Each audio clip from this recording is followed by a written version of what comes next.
Joe, Ranking Member Kim, and members of the committee. Thank you for inviting me to be part of today's hearing. My name is Eric Fanning, and I serve as the President and CEO of the Aerospace Industries Association. For over 100 years, AIA has advocated for America's aerospace and defense companies and the more than 2 million men and women who are the backbone of our industry. AIA thanks this committee for its ongoing leadership in listening and learning from A&D industry leaders to support and strengthen our industry. A crucial part of this effort is rightfully focused on our world-class workforce, which remains the bedrock of our industry's success. These men and women bring unparalleled experience and expertise, as well as tremendous heart, to their work on behalf of America's military and our aviation transportation system. The A&D manufacturing base is a strategic asset for our nation, and the workforce is its cornerstone. The pandemic underscored how essential these employees are and reminded us of the unique capabilities they bring to bear in support of our security and safety each day. Without question, addressing our 21st century workforce needs is vital to our missions, our customers, and to America's national and economic security.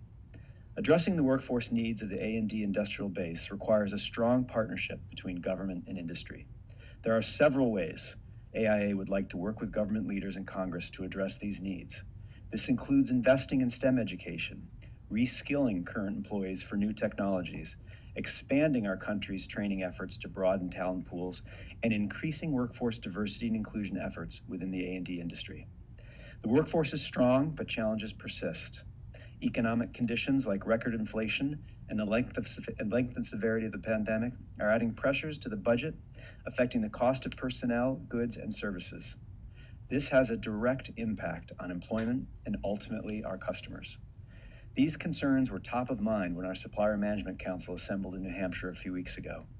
Like so many in the U.S., the pandemic created unprecedented challenges for our workforce. In 2020 alone, decreasing demand for products due largely to the reduction in air travel cost our industry 87,000 jobs. Approximately 64% of these losses came from the shared A&D supply chain, comprising thousands of small and medium-sized businesses. Inflation is exacerbating the continued pressure on employment. Another challenge the A&D industry faces is the aging of our workforce. An estimated 26% of our industry employees are over the age of 55, slightly higher than the U.S. total workforce. Given this disparity and a projected increase in retirements, it will be imperative to retain and develop the mid-career workforce, while also continuing to attract top talent. AIA and our members are committed to strengthening the diversity, equity, and inclusion throughout our industry.